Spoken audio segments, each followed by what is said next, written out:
À la une ce soir, la rénovation urbaine qui passe aux mains de Cap Excellence.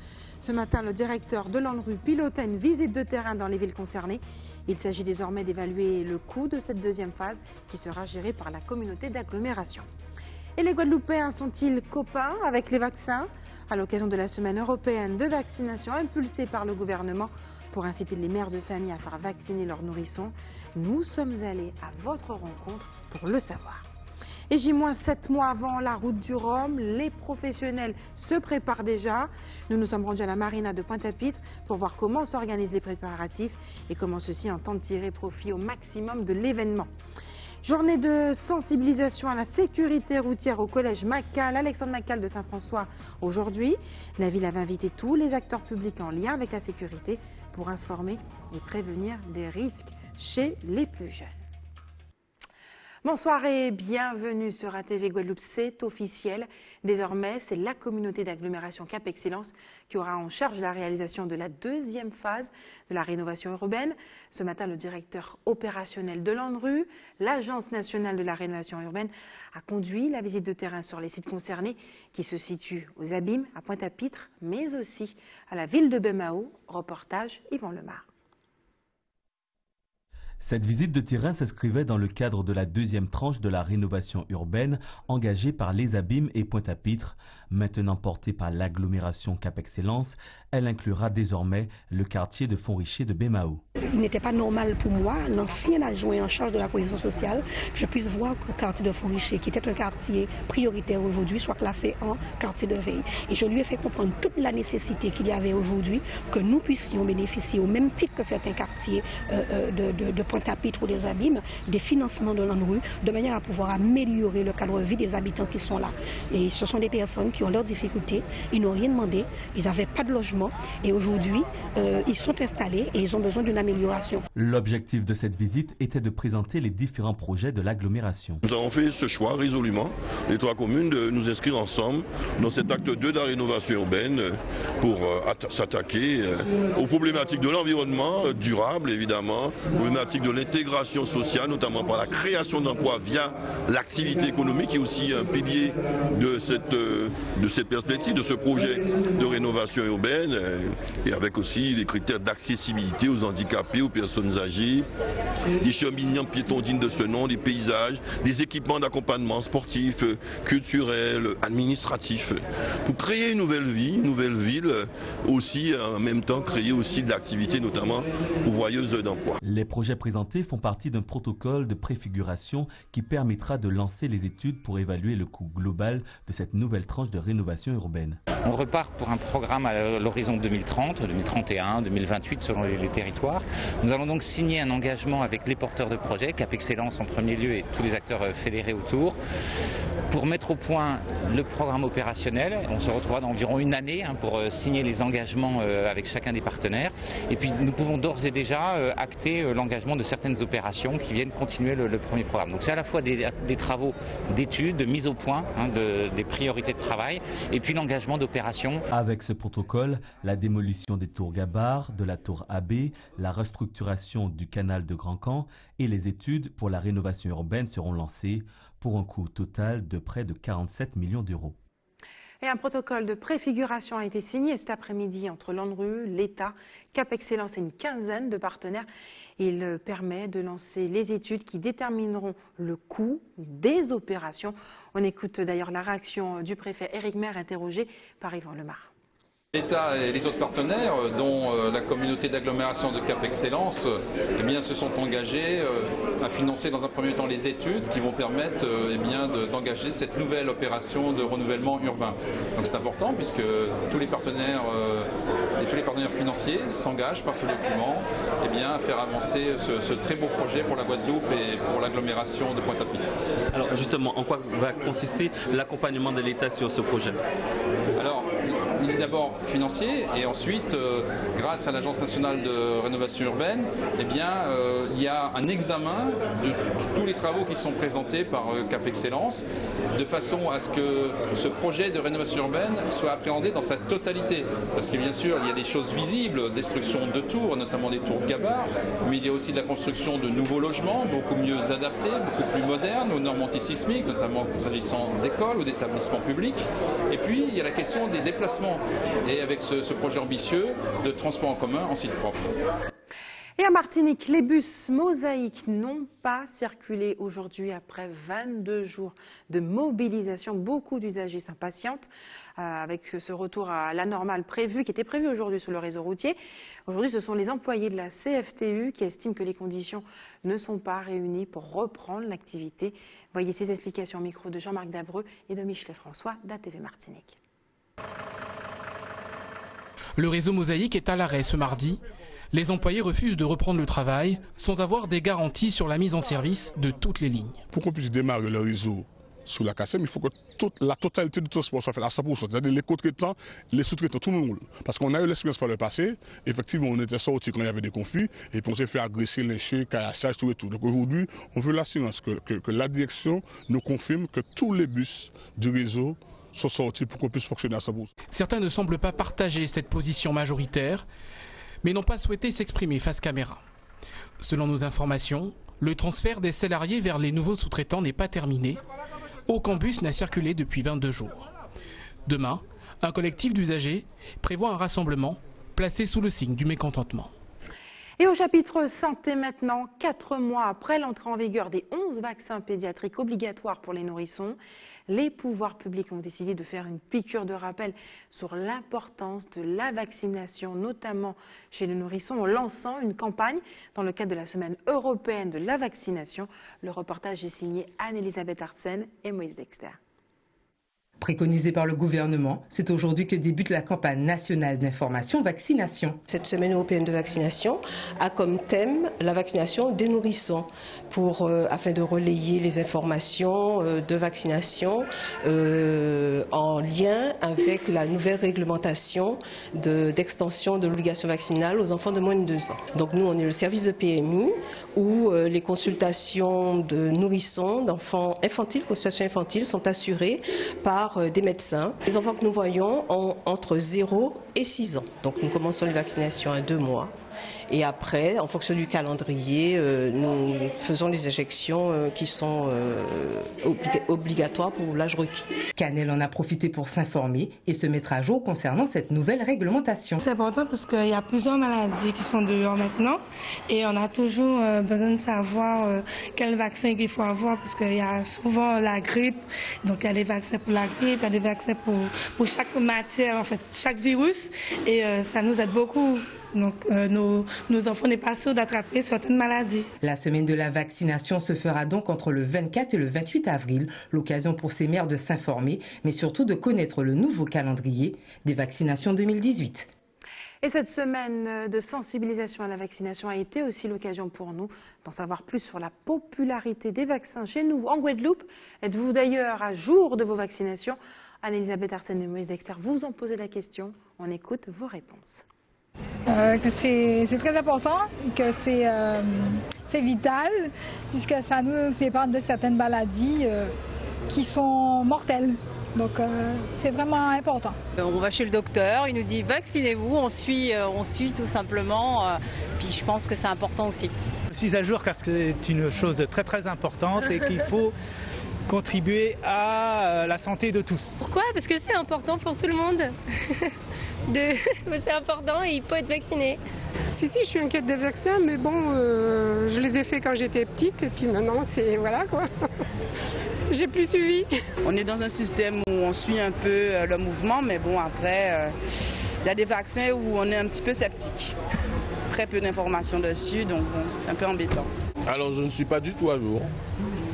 Et parce que je vois pas l'utilité. Je suis à jour.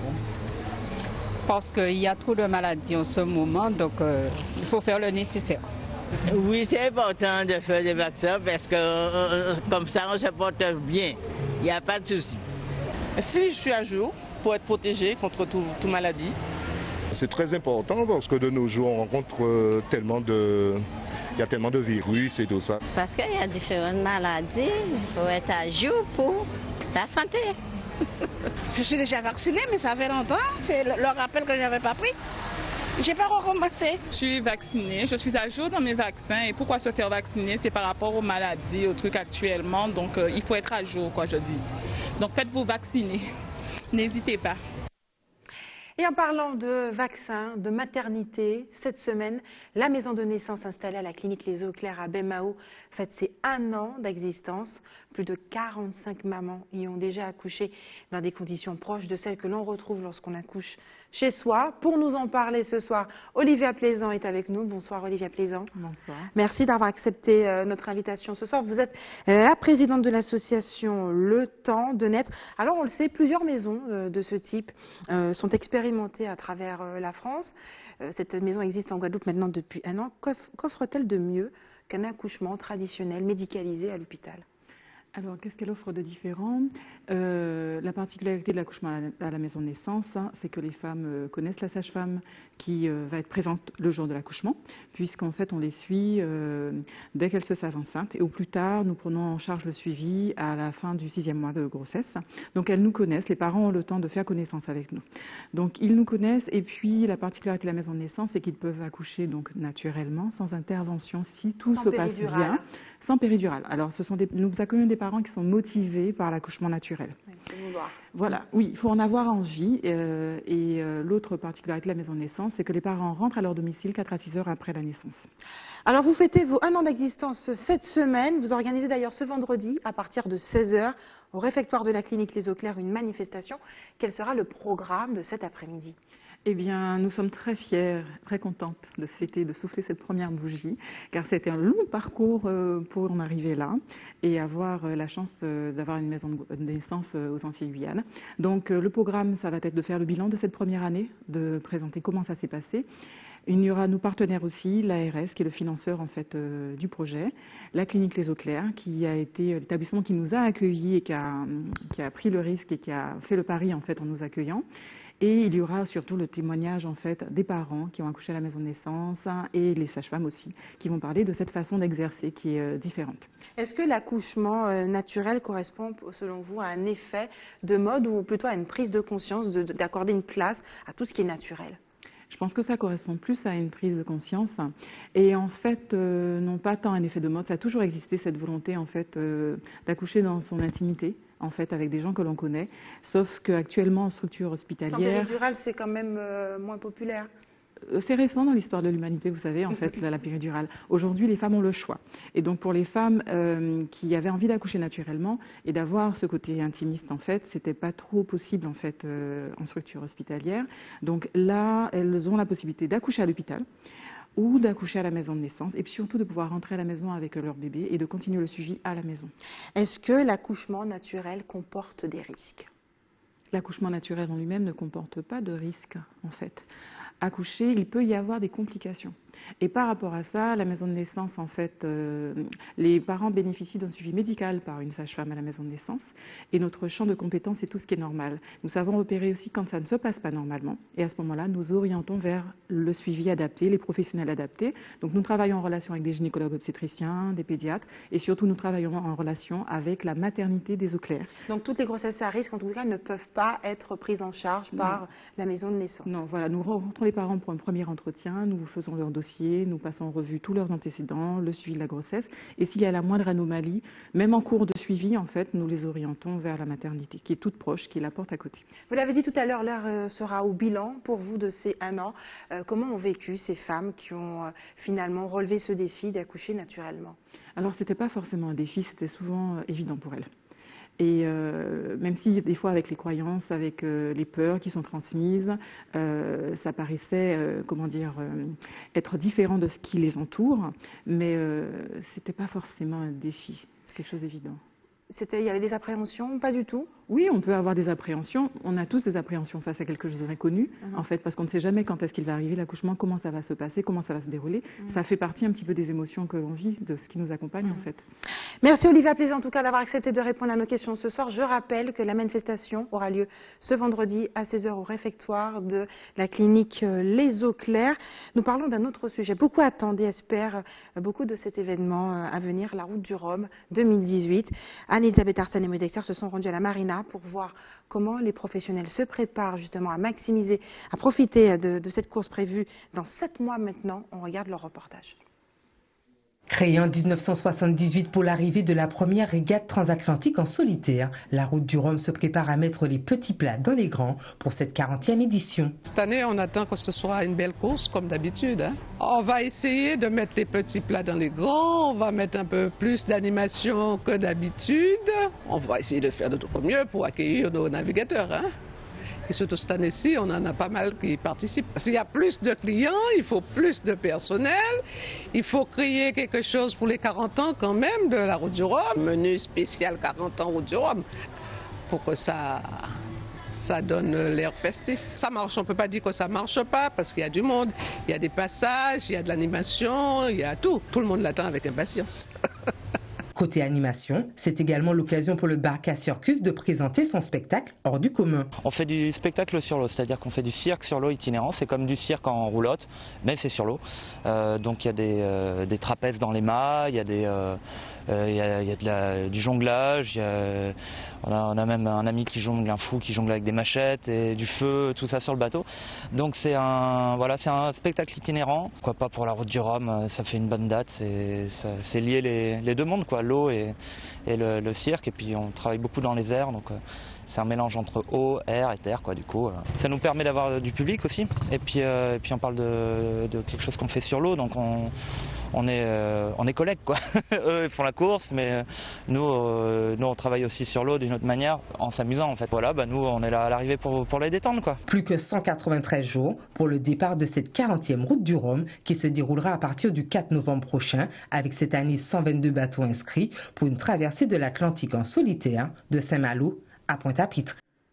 Et puis ce vendredi aura lieu une journée dédiée à l'entrepreneuriat au féminin au tennis club de la Marina de Pointe-à-Pitre, un événement organisé par l'association Girly Créole. Pour nous en parler ce soir, la fondatrice de la marque de cosmétiques Cadalis, venue spécialement de la Martinique, est avec nous ce soir pour en parler. Shirley Billot, bonsoir. Bonsoir. Merci d'avoir accepté notre invitation ce soir.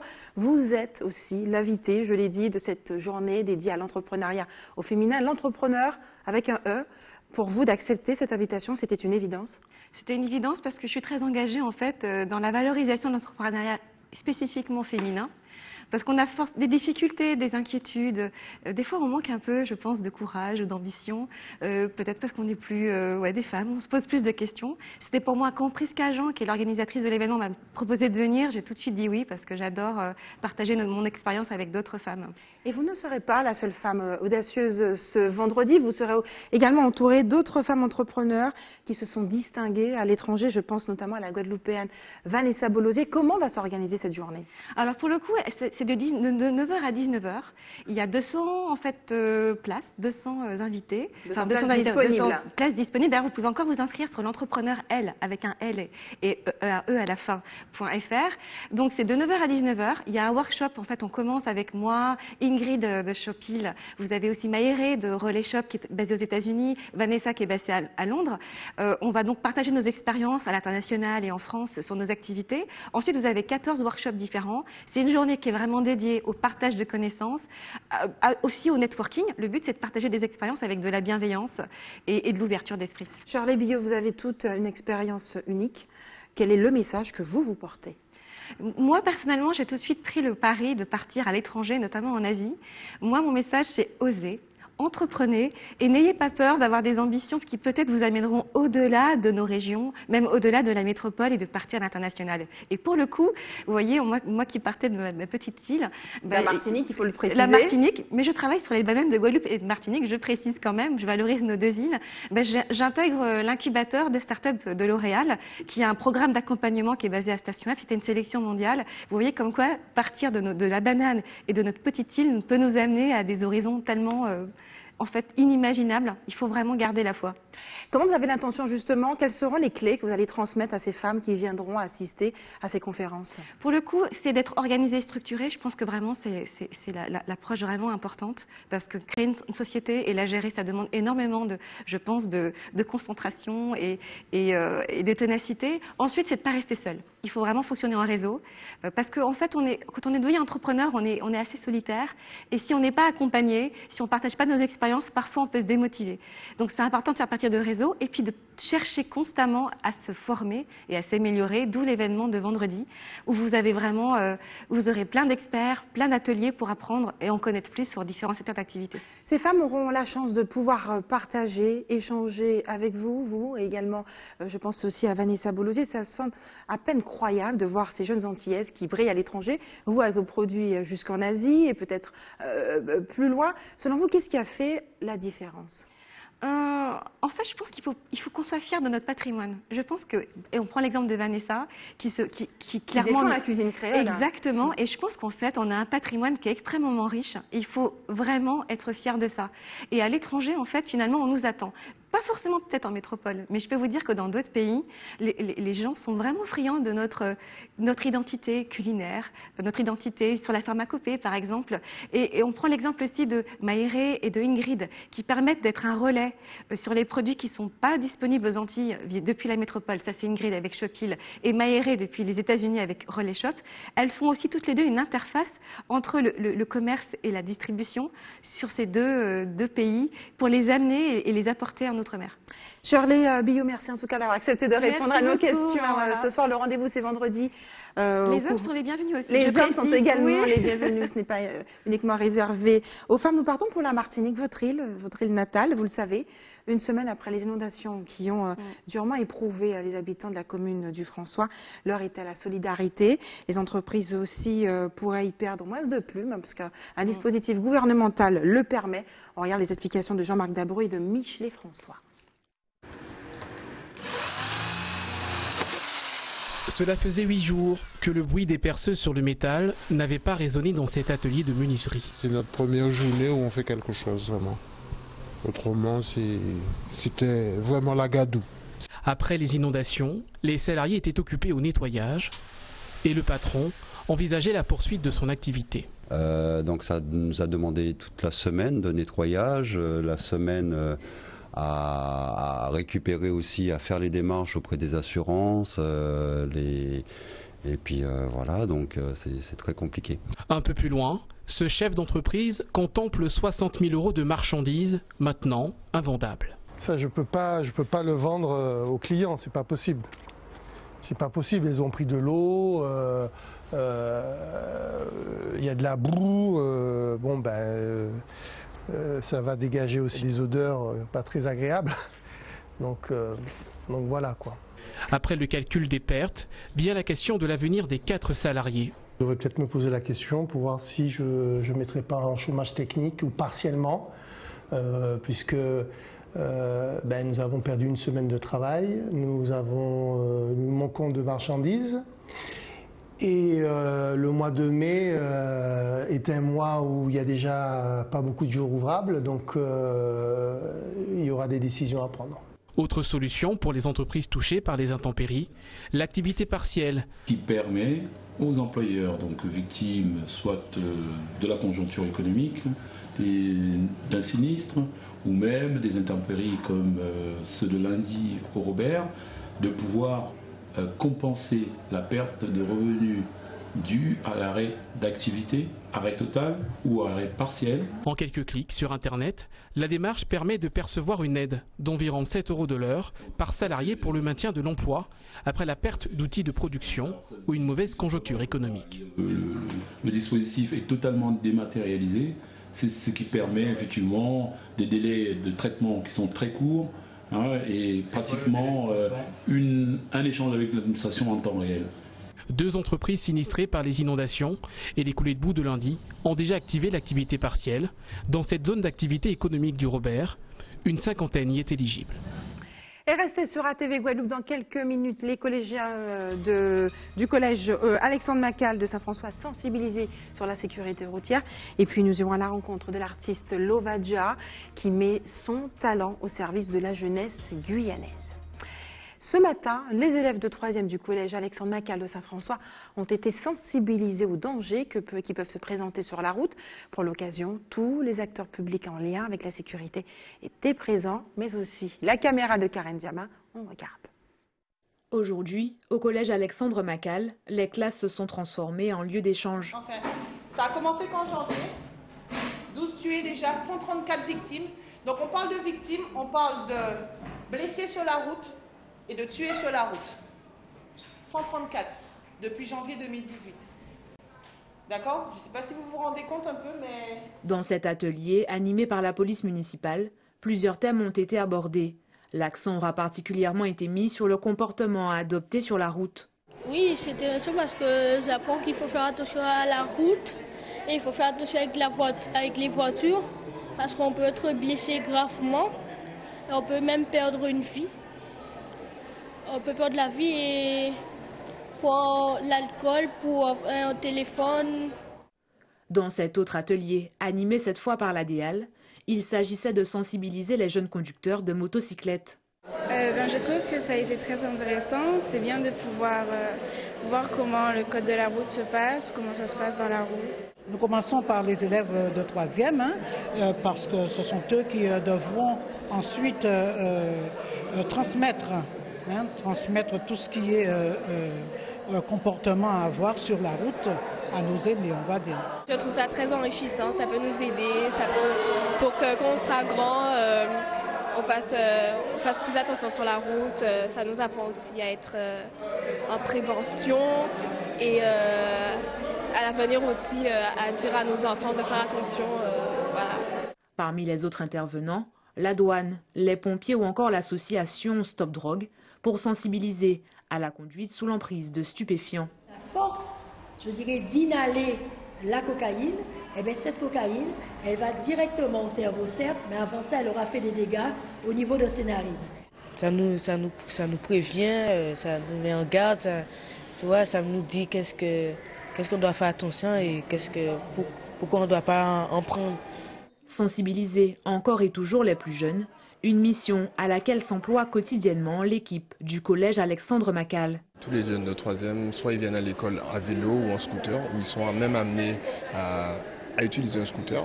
Donc c'est très bien pour la sensibilisation à la sécurité routière. L'éducation se fait dès le plus jeune âge, donc si on peut quand même les formater, ou peut-être pas les formater, mais surtout les sensibiliser aux drogues et aux inconvénients de la drogue, donc c'est quand même pas mal.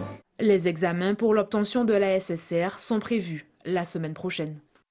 Et direction maintenant la commune de Sinamari en Guyane, où le chanteur Lovadja a accepté de mettre son talent au service de la jeunesse guyanaise. Il a rencontré d'ailleurs ces jeunes afin de les inviter à penser à leur avenir. Le reportage est signé Chris Laure-Phillips. Les jeunes de la commune de Sinamari se sont donné rendez-vous à la salle communale pour un partage d'expérience avec le chanteur Lovadja, un moment d'échange apprécié par ce dernier. C'est bien d'avoir un public concentré, captivé et même passionné certaines fois sur certaines choses que j'ai pu raconter sur ma vie. Et je pense que même s'ils n'auront pas tout retenu, ils vont toutefois retenir des parties essentielles et c'est ce qui importe en fait. C'est toujours un plaisir de partager, c'est ma préoccupation première d'être un exemple. Donc, et de partager qui plus est, pour le coup, j'ai trouvé intéressant. Il faut savoir que j'ai joué au foot aussi à l'US Sinamari, donc c'était comme revenir chez une tante et parler avec les cousins, quoi. J'ai envie de propager tout ce que je véhicule autour de l'amour dans le pays. Et si je suis appelé même à Papa et Jeton au Grand Senti pour le faire, je le ferai volontiers, quoi. Ce rendez-vous qui traduit une volonté politique de la mairie de se rapprocher de la jeunesse est vu comme un pont entre les générations. pourquoi pas l'Ovadia, parce qu'en fin de compte, l'Ovadia quand même c'est un exemple, c'est de retour sur expérience et tout ça.